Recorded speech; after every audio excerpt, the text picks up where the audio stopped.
Hello everyone, welcome back in Civil Information. Today we are going to continue our video lecture series of IS code. This video is explain about aggregate.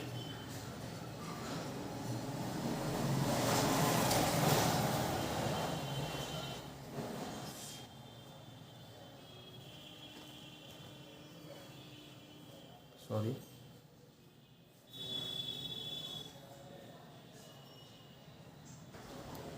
अब जबकि आप Indian IS code के एक तरीके से बोल सकते हैं हेडिंग 5.3 में जाएंगे तो वहाँ पर एग्रीगेट लिखा हुआ है और उस एग्रीगेट के बारे में वहाँ पर जो चीज़ें लिखी गई हैं उन चीज़ों को मैं पॉइंट वाइज यहाँ पर आपको बताऊँगा, जिससे आपका काफ़ी समय बच जाएगा। जब आप उस IS कोड को जाके पढ़ोगे तो वो काफ़ी टेक्निकल लैंग्वेज में होगी, जो उसका सेंस है मैं उसी सेंस में वो सारी चीज़ें यहाँ पर आपको डिलीवर करूँगा। तो आई होप आपको समझ में आएगा। तो ठीक है, पहला पॉइंट देखते हैं हम लोग। फर्स्ट पॉइंट है coarse aggregate. Coarse aggregate of light weight, of light weight with comparable strength, with comparable strength is preferable as it reduce dead load of structure.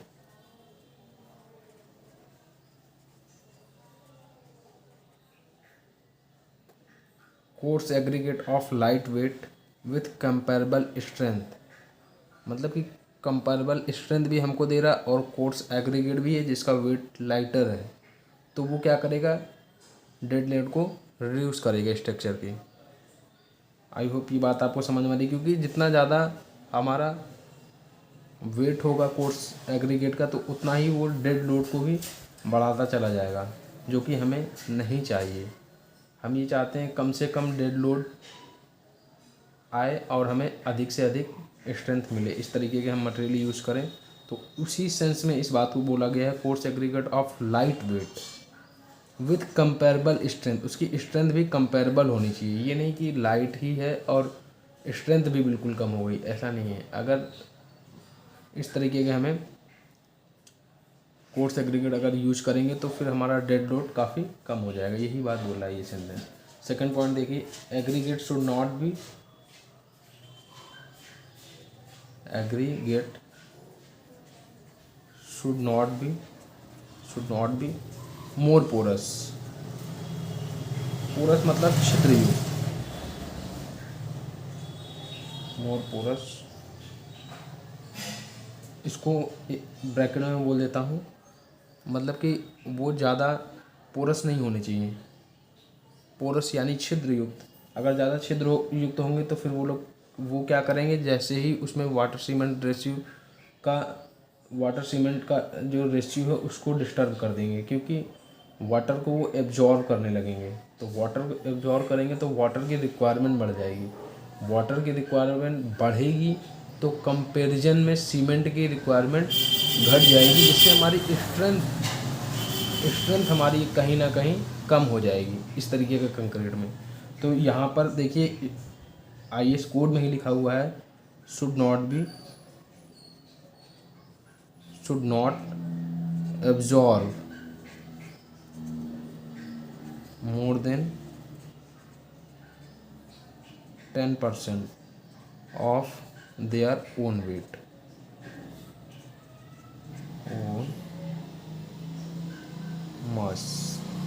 यहाँ पर वेट को मास ही बोलते हैं, इसके ऊपर कभी बात करेंगे ऐसा क्यों है, ये एक टेक्निकल एस्पेक्ट है। एक तरीके से ये भी बोल सकते हैं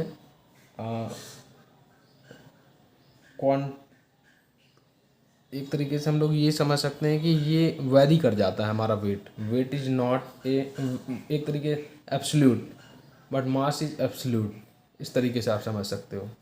तो इसलिए यहाँ पर मास शब्द का इस्तेमाल किया गया है। तो देखिए, should not absorb more than 10% of their own mass.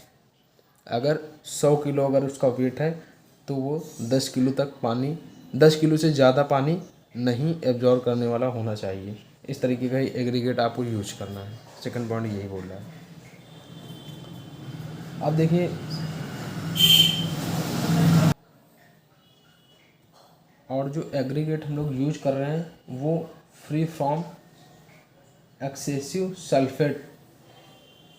Excessive sulphate, उसमें एक्सेस में सल्फेट नहीं होना चाहिए, इस तरीके से SO3 नहीं होना चाहिए। इस बात का आपको ध्यान देना है।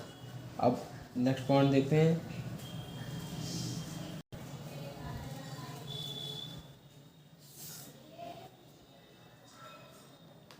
यहाँ पर आप लिखिए size of coarse aggregate is governed by following.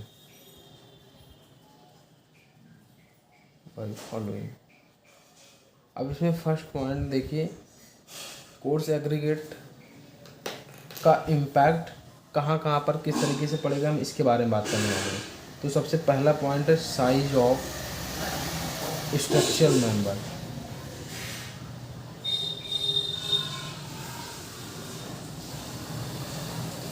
अब देखिए, स्ट्रक्चर मेंबर का साइज किस तरीके का है, रेक्टेंगुलर है या फिर क्यूबिकल है या फिर स्फेरिकल है, तो किस तरीके का है, तो उसके रिगार्डिंग एक स्टेटमेंट यहाँ पर दी गई है।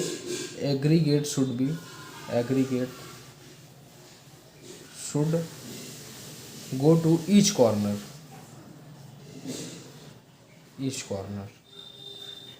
Of member. जो भी आपका मेंबर हो, स्फेरिकल हो, रेक्टेंगुलर हो, ट्रायंगुलर हो, किसी भी शेप का है, लेकिन एग्रीगेट प्रॉपर हर एक कॉर्नर तक पहुंचना चाहिए, ये चीज़ बता रहा है। एंड क्यों पहुंचना चाहिए, उस स्टेटमेंट को बोला। And cover reinforcement completely. जो रेनफोर्समेंट है हमारी भाई, उसको कवर करना बहुत ज़रूरी है। कवर करना इसलिए भी ज़रूरी है क्योंकि वो कोरोजन को बचाना है हमें, पहली चीज़। दूसरी चीज़, जब वो कम्पैक्टली एकदम पैक्ड होगा तभी वो 100% अपनी स्ट्रेंथ देगा। तो इसलिए इस बात का आपको ध्यान रखना है कि aggregate should go to each corner of member and cover reinforcement completely. Member का साइज आपका किसी भी तरीके का हो, लेकिन इस बात को हमें ध्यान रखना है। ये पॉइंट यही बोल रहा है। सेकंड पॉइंट किसके रिकॉर्डिंग है, डिस्टेंस बिटवीन टू मेन बार। डिस्टेंस बिटवीन टू मेन बार, देखिए ये एक इम्पॉर्टेंट पॉइंट है, इसको आपको अच्छे से समझना है कि दोनों दो मेन बार के बीच में की डिस्टेंस हमें कितनी रखनी है। ये तो एक आर्किटेक्चर ही डिफाइन करेगा, लेकिन हमें उसके बाद हमें एग्रीगेट का साइज़ किस तरीके से वेरी करना है, इस बारे में ये स्टेटमेंट IS कोड बता रहा है। मैं नहीं बता रहा, IS कोड बता रहा है, जहाँ पर 5.3 हेडिंग के अंदर ये सारी बातें चल रही हैं। तो देखिए यहाँ पर पॉइंट लिखिए आप, aggregate should B small enough so that it can pass through the distance between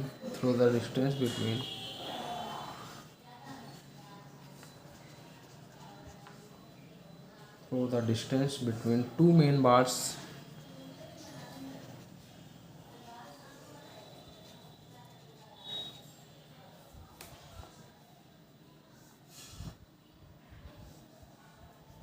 to main bars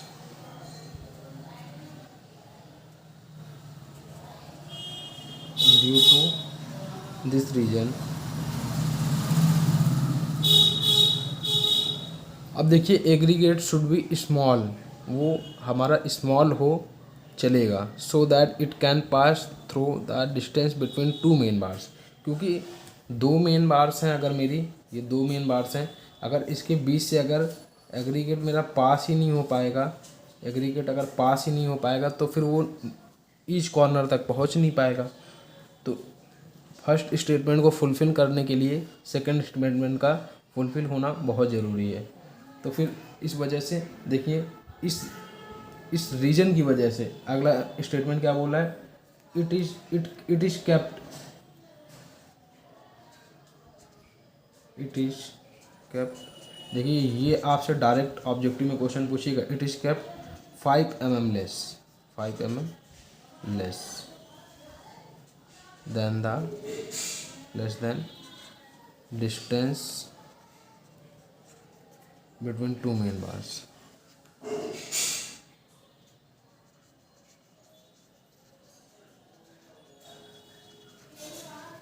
इसका लॉजिक ही इन्होंने क्या बता दिया कि दो मेन बार की जो भी डिस्टेंस है, दो मेन बार की जो भी डिस्टेंस है उससे जो एग्रीगेट हमें यूज करना है वो 5 mm लेस होना चाहिए, the distance between two main बार।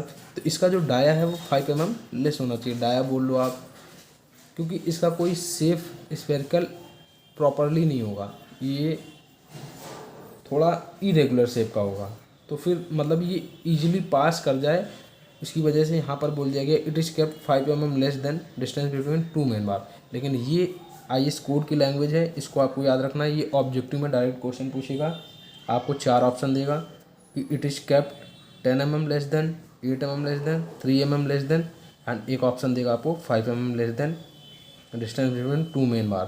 तो आपको 5 mm पे टिक करना है, ठीक है। अब अगला स्टेटमेंट हम लोग देखते हैं किसके रिगार्डिंग है, मिनिमम कवर। मिनिमम कवर के रिगार्डिंग हमें एग्रीगेट के बारे में क्या स्टेटमेंट दिए गए हैं ये समझना है। If aggregate size is more than, statement note करिए, if aggregate size is more than, size is more than the minimum cover,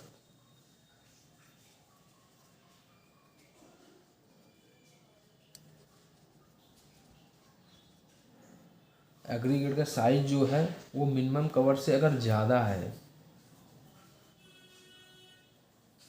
provided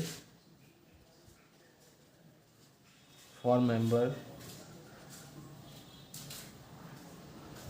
किसी मेंबर के लिए इस तरीके से अगर प्रोवाइड किया गया है, देन तब क्या होगा, then there is possibility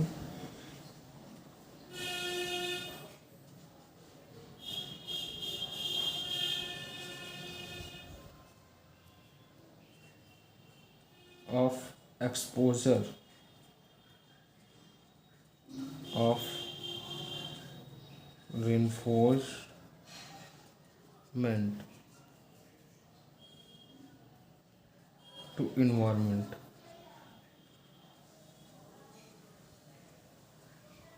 So it is kept 5 mm less to minimum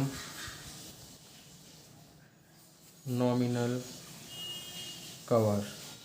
तो देखिए जहाँ पर नॉमिनल कवर की बात करी गई है, तो मैं यहाँ पर आपसे एक क्वेश्चन करना चाहता हूँ कि कवर कितने तरीके के होते हैं। तो आपको भी पता होगा कवर 3 तरीके के कवर के बारे में हमने सुना है, नॉमिनल कवर, इफेक्टिव कवर और क्लियर कवर। तो बेसिकली नॉमिनल कवर हमारा कब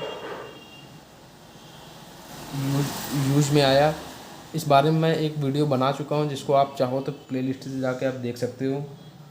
वो वीडियो मेरा ज़्यादा अच्छा नहीं था, लेकिन उसका कंटेंट बहुत अच्छा है, जो कि आपको काफ़ी बेहतरीन आपको नॉलेज देगा, जिससे आपको समझ में आ जाएगा नॉमिनल कवर, इफेक्टिव कवर और क्लियर कवर क्या होता है। तो देखिए यहाँ पर भी वही बात बोला है, if aggregate size is more than the minimum cover provided.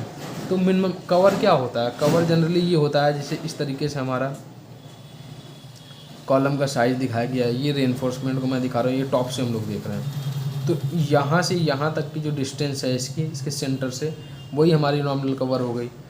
तो इस अगर इससे भी अगर बड़े अगर हमारे होंगे, देखिए if aggregate size more than बोल रहा है, मतलब नॉमिनल कवर से अगर ज़्यादा अगर साइज होगा तो फिर वो यहाँ पर जा नहीं पाएगा, कॉर्नर को पूरी तरीके से फुलफ़िल नहीं कर पाएगा, यानी जो फर्स्ट स्टेटमेंट था वो हमारा फुलफ़िल नहीं होगी टर्म कंडीशन। तो उसके लिए ये क्या बोला है, जो इसके ऊपर वाले में बोला था उसने कि दो मेन बार्स जो हैं, दो मेन बार्स हैं, उनके बीच की जो डिस्टेंस है उससे 5 mm लेस, 5 mm लेस के हमको एग्रीगेट यूज करने। वही सेम चीज़ यहाँ पर भी बोल रहा है, यहाँ पर भी बोल रहा है कि देखिए if aggregate size is more than minimum cover provided for the member then there is possibility of exposure of reinforcement. मतलब जो रेनफोर्समेंट हैं वो इस कंडीशन में एक्सपोज कर जाएंगे, वो पूरी तरीके से इन्वायरमेंट के टच में आ सकते हैं। So it is kept 5 mm less to minimum normal cover. मतलब इसलिए जो हमें एग्रीगेट यूज करने हैं वो 5 mm छोटे होने चाहिए, जो कि ऊपर वाला स्टेटमेंट भी यही बोल रहा था, यही ये भी बोल रहा है, लेकिन बस दोनों अलग अलग जगह की बात कर रहे हैं। बस वो दो मेन बार्ड्स की बात कर रहा था, ये यहाँ पर बात कर रहा है कि मिनिमम कवर के रिगार्डिंग। आई होप आपको बात समझ में आई। अब हम लोग कुछ जनरल बातें करेंगे। अब देखिए इन जनरली हम लोग किस साइज़ के यूज करते हैं? 20 mm nominal size coarse aggregate is use for most of work. ये बात आपको समझ में आनी चाहिए।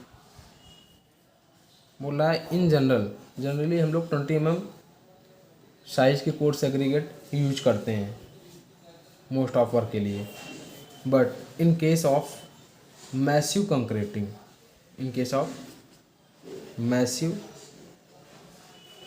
कंक्रीटिंग, लाइक जब हैवी स्ट्रक्चर बनाए जाते हैं लाइक डैम कंस्ट्रक्शन, तो वहाँ पर हम लोग 40 mm के साइज के कोर्स एग्रीगेट यूज करते हैं। एंड यहाँ पर आप लिख सकते हो and even higher nominal size 40 mm या 40 mm से ज़्यादा भी यूज कर सकते हैं, कैन बी यूज्ड। ओके, अगला स्टेटमेंट क्या है? फॉर एक्सट्रीमली थिन स्लैब, अगर बहुत ही थिन स्लैब मतलब बहुत ही पतली स्लैब अगर हमको कास्ट करनी है फॉर एक्सट्रीमली, तो हमें 10 mm साइज के नॉमिनल साइज के कोर्स एग्रीगेट लेने हैं। एक्सट्रीमली आप नोट कर लीजिए, थिन स्लैब। अब इस तरीके की स्लैब कहाँ पर यूज होती हैं? जैसे कि हमें शेल्फें प्रोवाइड करनी होती हैं, हिंदी में अगर मैं बोलूँ तो अलमारी, एक तरीके से जब हम लोग रेनफोर्समेंट की एक अलमारी कास्ट करते हैं तो उस जगह पे अगर हमें यूज करना है तो लाइक मैं लिख देता हूँ, लाइक सेल्फ, तो वहाँ पर 10 mm नॉमिनल साइज के एग्रीगेट यूज करेंगे। जैसे किचन का जो टॉप होता है, कहीं कहीं पर वो कास्ट करके ही बनाते हैं, तो वहाँ पर अब तो मॉडलर किचन में हम लोग कास्टिंग वगैरह नहीं करते हैं, वहाँ पर हम लोग डायरेक्ट हम लोग पत्थर का यूज करके उसको फिनिशिंग देते हैं। लेकिन जब पहले के टाइम में जब कास्टिंग होती थी, कास्टिंग अभी भी होती है, पहले और अब की कोई बात नहीं है, तो वहाँ पर 10 mm नॉमिनल साइज के एग्रीगेट यूज होंगे। आप ये समझिए क्यों? क्योंकि वो बेटर फिनिशिंग देंगे हमको। अच्छा, एक मैं आपसे बात पूछना चाहता हूँ कि साइज जो है शेप साइज़ की तो हम लोगों ने यहाँ पे बात कर ली, 20 mm 40 mm 10 mm 5 mm less किस किस कंडीशन में होगा, सारी बात कर ली। ये तो साइज़ की बात हो गई। अब हम शेप की बात करते हैं। तो अगर शेप की बात करें तो कितने किस किस शेप के हमारे एग्रीगेट होते हैं। तो जनरली मैं यहाँ पर कुछ शेप की अगर बात करूँ तो आप नोट कर लीजिए। तो देखिए सबसे पहले राउंडेड शेप में आपको एग्रीगेट मिलेंगे। राउंडेड एग्रीगेट, इलोंगेटेड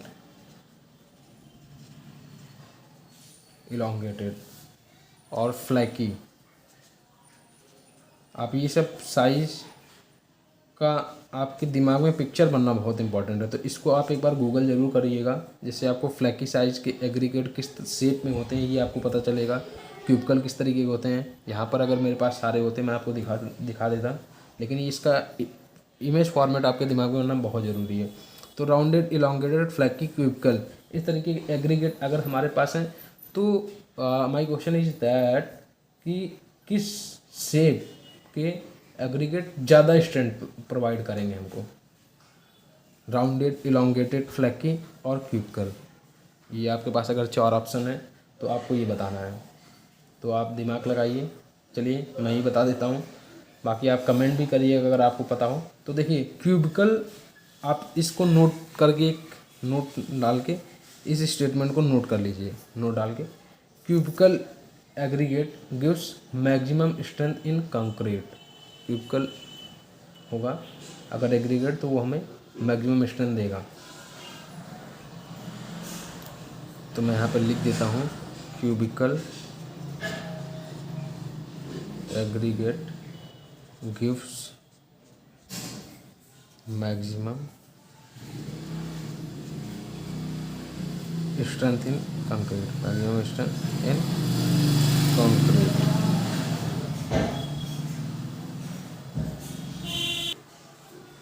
शेप से रिलेटेड और भी कुछ बातें हैं जिसको हम लोग यहाँ पर नोट कर लेते हैं। द राउंडेड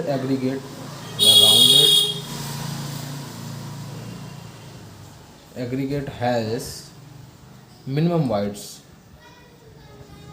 शायद मैंने आपसे अभी पीछे बताया था कि वाइड्स ही रिस्पॉन्सिबल होंगे पोरस के लिए, और पोरस कितना नहीं होना चाहिए, 10% ऑफ देयर ओन मास, उसके मास से 10% का ज़्यादा नहीं होना चाहिए, नहीं तो वो वाटर एब्जॉर्व कर लेगा। अभी मैंने पीछे ही बात करी इसके बारे में। तो वही बोला, the rounded aggregate has minimum wides. तो अगर हमें वाइड्स को रिड्यूस करना है तो हमें पता है किस तरीके से एग्रीगेट लेना है। And minimum ratio of surface area to volume, surface area to volume, ये हमारी IS कोड की ही लैंग्वेज है। The rounded aggregate has minimum voids and minimum ratio of surface area to volume. Surface area और volume का जो ratio आएगा वो मिनिमम आएगा हमारा इस कंडीशन में। ये भी हमारी एक हमारी प्रॉपर्टी है जिसको हम लोग यूज करके हम लोग समझ सकते हैं कि हमें किस तरीके के ही एग्रीगेट यहाँ पर यूज करने हैं। इन सब की यूजिंग जो है वो डिजाइन मिक्स कंक्रीट के लिए ही इम्पोर्टेंट होगी। खैर ये सब बातें डिटेल में किसी दिन करेंगे हम लोग जब उस टॉपिक पे आएंगे। अभी हम लोग इसी की बात करते हैं। Thus requiring minimum cement paste to make good concrete. अब इस तरीके अगर हम लोग यूज करेंगे अगर, तो फिर जो पेस्ट तैयार होगा वो गुड क्वालिटी का तैयार होगा, कंक्रीट का पेस्ट। ये चीज़ इसके आगे आप चाहो तो लिख सकते हो। अब नेक्स्ट स्टेटमेंट है, however due to absence of interlocking. अब राउंडेड एग्रीगेट अगर आप यूज करोगे तो उन एग्रीगेट और एग्रीगेट के बीच में इंटरलॉकिंग नहीं हो पाएगी। यहाँ पर इंटरलॉकिंग के लिए ये जो फिलिंग मटेरियल की तरीके से यूज होगा, ये सिर्फ और सिर्फ सीमेंट और सैंड का ही पेस्ट होगा जो कि प्रॉपर अब एक शेप ये है, अब इसके बीच में जो बॉन्डिंग होगी वो ज़्यादा स्ट्रांग होगी कंपेरिजन देन इसके इस तरीके के उसमें। तो इस वजह से यहाँ पर आप एक स्टेटमेंट आगे चाहे नोट करके लिख लो, this aggregate are not stable for this aggregate are not suitable for high strength concrete and pavement.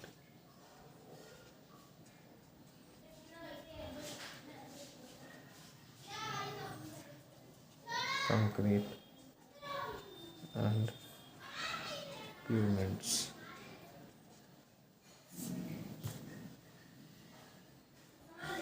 ये इजी तो रहेंगे मतलब मिक्सिंग के लिए, कंक्रीट प्रिपेयर करने के लिए, लेकिन ये उतना मैक्सिमम हाई स्ट्रेंथ नहीं देंगे। क्यों? क्योंकि आप यहाँ पे रीजन समझ सकते हैं, ये राउंडेड होंगे, इस तरीके से राउंडेड होंगे, तो इसके बीच में जब ये ज्वाइन करेंगे एक दूसरे को, तो ये देखिए इस तरीके से ये ज्वाइन करेंगे, और ये जो गैप है, ये गैप हमारा जो भरा जाएगा ये इस तरीके से। तो ये देखिए बॉन्डिंग कहाँ स्ट्रांग हो पा रही है। इरेगुलर अगर शेप है, ये इस तरीके से इरेगुलर शेप के अगर कंक्रीट अगर मिक्स हो रहे हैं, अब ये देखिए इनके बीच में इंटरलॉकिंग अगर सही प्रॉपरली हो जाए और यहाँ पर मटेरियल फिल हो जाए, तो इसमें स्ट्रेंथ ज़्यादा होगी कंपेरिजन देन इसमें। तो यही बात यहाँ पर ये बोल रहा है।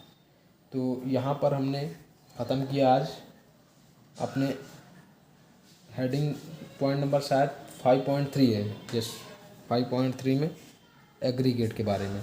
अब हम लोग अपने नेक्स्ट वीडियो में देखेंगे जो कि 5.4 में दिया गया है वाटर। तो वाटर के बारे में हम लोग काफ़ी चीज़ें जानते हैं, ऐसा आपको लगता है, लेकिन जब आप IS कोड देखोगे तो आपको लगेगा नहीं, यहाँ पर काफ़ी टेक्निकल बातें दी गई। तो हम लोग अपने नेक्स्ट वीडियो में वाटर के बारे में बात करेंगे। तो thank you guys very much for watching this video and subscribe my channel and thank you for your valuable support. Thank you guys very much.